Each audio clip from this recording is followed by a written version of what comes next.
ജയ ശിവശങ്കര ജയ ശിവശങ്കര ഹര ഹര മഹാദേവ ഹര ഹര മഹാദേവ ഹര ഹര മഹാദേവ ഹര ഹര മഹാദേവ.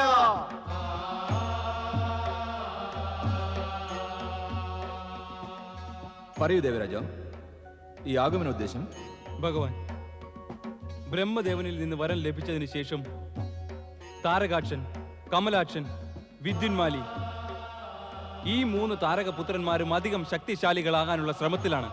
അതിന് വരദാനത്തിന്റെ അന്ത്യത്തിൽ പറഞ്ഞതനുസരിച്ച് ആ 3 വധം അവിടുത്തെ കരങ്ങളാലാകും. ആകാം. അതിന്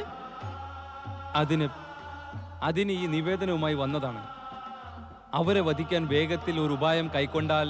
ദേവരാജൻ ഇന്ദിര, ആ 3 പേരുടെയും വധം എപ്പോൾ എങ്ങനെ വേണമെന്നത് മറ്റൊരു വിഷയമാണ്. അവർ 3 ഇപ്പോൾ നമ്മുടെ ഭക്തരാണ്. നമ്മുടെ ഭക്തർക്ക് വിരുദ്ധമായോ അഹിതമായോ പറയുന്നത് നമുക്ക് സഹിക്കാനാവില്ല. അസുരന്മാരെ ഭയപ്പെടുകയും അവരുടെ വിനാശത്തിന് ഉപായം ചിന്തിക്കുകയും താങ്കളുടെ സ്വഭാവമായിരിക്കുന്നു.